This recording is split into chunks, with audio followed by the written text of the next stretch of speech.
Hi, I'm Jennifer McKee. I'm back with more of the cast from Mark's Place, now streaming on Amazon Prime, so you can watch it 24 hours a day, 7 days a week. Tell all your friends. It's a great show.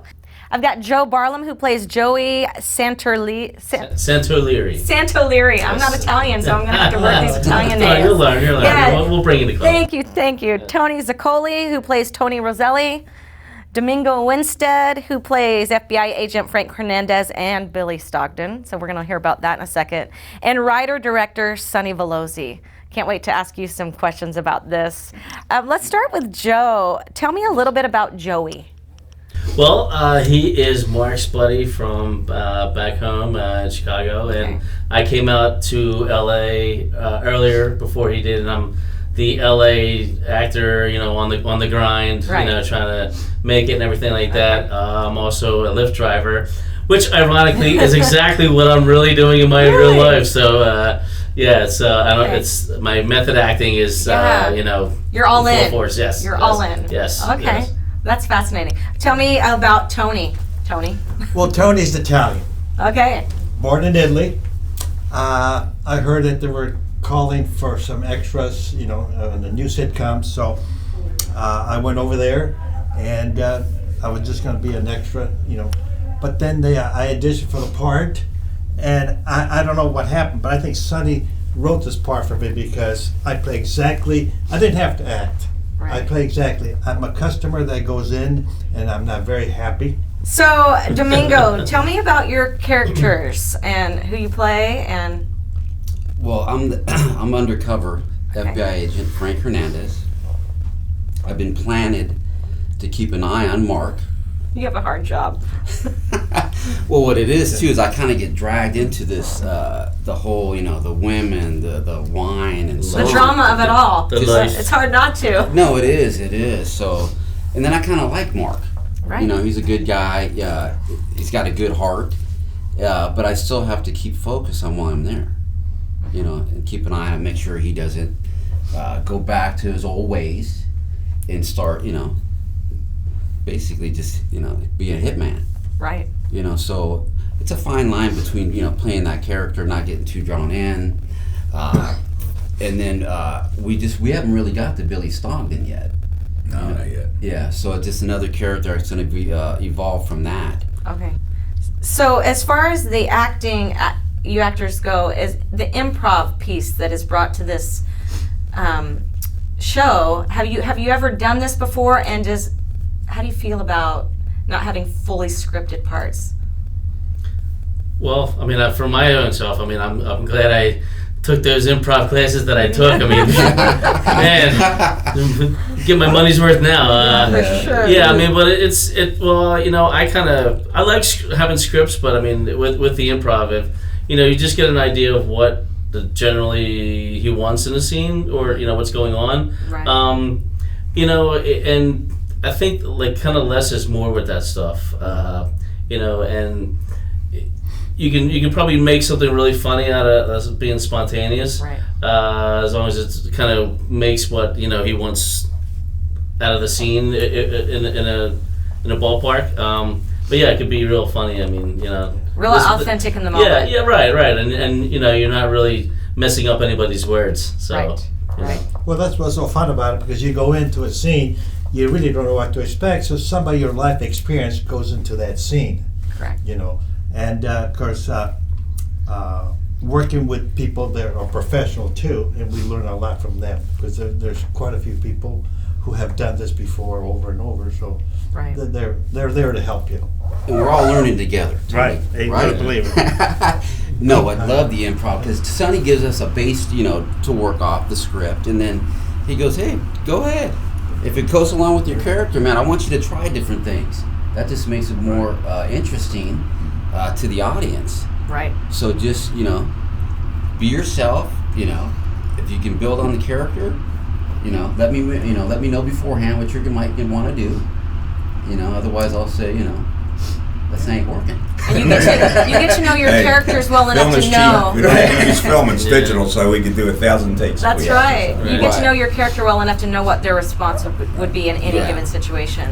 So that's fun to be able to dive deep into to their site. What I like about Sonny too is how I like to work is if he doesn't like what's happened, I want you to tell me. Right. Hey, Domingo, that ain't working, brother. Yeah. Right? Yeah, right. Do it this that way, ain't do it working. that way. You know, good try on this one, but you know, I want to make sure that we all want to put the best work we can out there. I You must know what I say, working with Sonny is a pleasure, and I mean, he gives you the plot, and then you just go with it. And like he says, if it's not exactly right, he'll come in and say, well, maybe try it this way or that way. So as you can see from the outcome, you know, Right. it's been really great. And I worked with Sonny in a couple of other projects back in Philly, also. So Wow. we're already familiar. So it's always when he calls, I show up. For sure. No, and he doesn't just work with anybody, right, Sonny? Yeah. De Niro. Pacino, Wow. only top actors. Yeah, only the top. Only the best is what baby. I hear.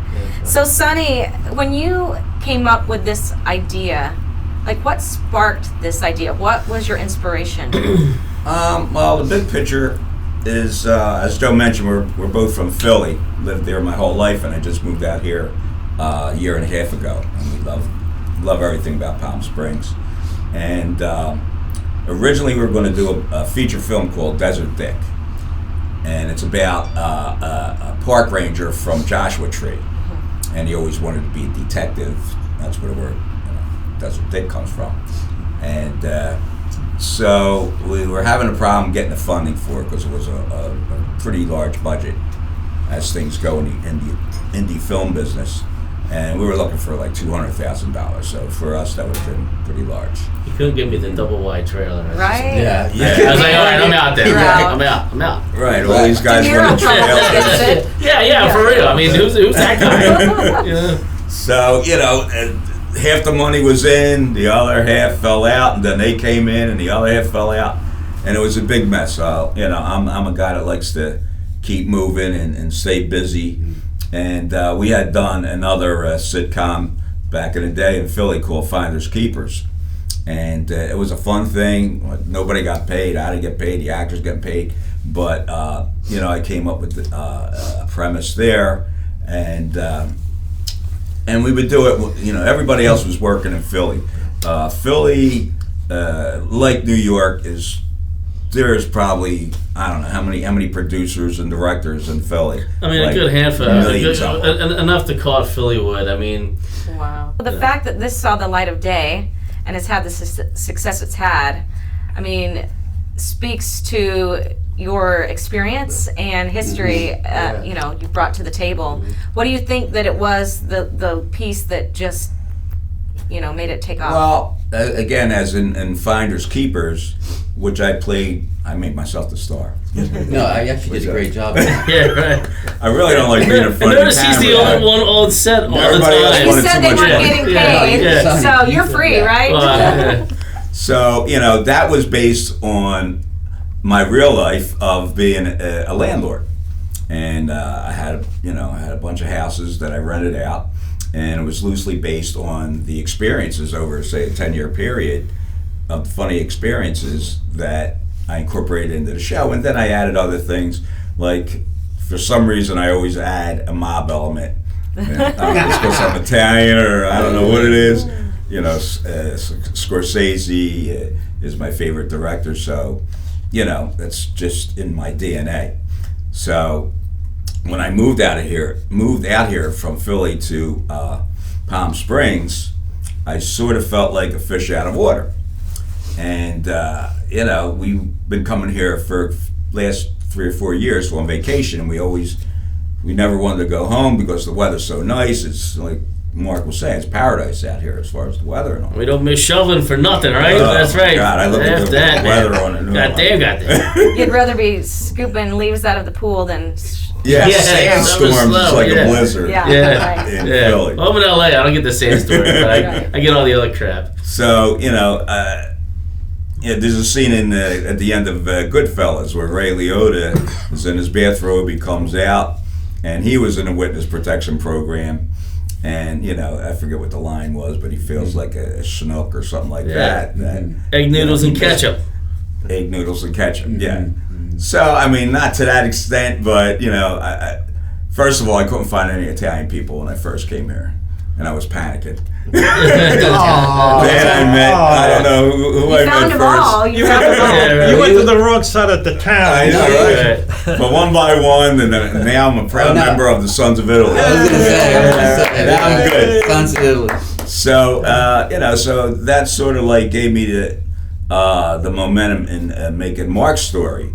And Mark in the show, Mark Lantera plays Joey DeFonza was his real name, and he comes from Chicago. He was a hitman. He was a real bad guy, and he turned on the mob, and he hit somebody he wasn't supposed to hit, and that was it. The FBI got him to talk, and moved him out here, him and his family, to Palm Springs. And he's supposed to keep a low profile, change his name to Mark Murphy, Irish pub, the whole 9 yards. And little by little, as most real mobsters do, they just can't stay away from it. You know, it's who they are. And that's how the show's progressing right now. And even to the fact that, you know, he wants to run for mayor, which is a stupid idea. You know what I mean? He's But it is a comedy, and that's what makes it funny. Undercover. You know, and Watch him win. so, you know, Talking the about show's turning, he's going- actually going to become I a mean, Fed. soon You he'll know, be federal running job. for president, you know? Yeah, That's right. You know, this guy and That's his in season mind, 3. That's season Yeah, 3. yeah, yeah. Season 3. Yeah. So, you know, we're having a fun time, and you know, we're at a point now. We're getting a lot of hits on Amazon.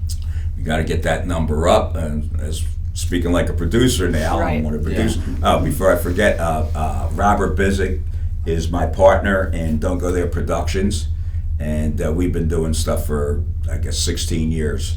I ran into Bob at an audition in Delaware, and we both got the part, and we played opposite each other in the show, and we put our heads together and said, hey, let's form a production company, and we've been doing things for the last 16 years. Wow.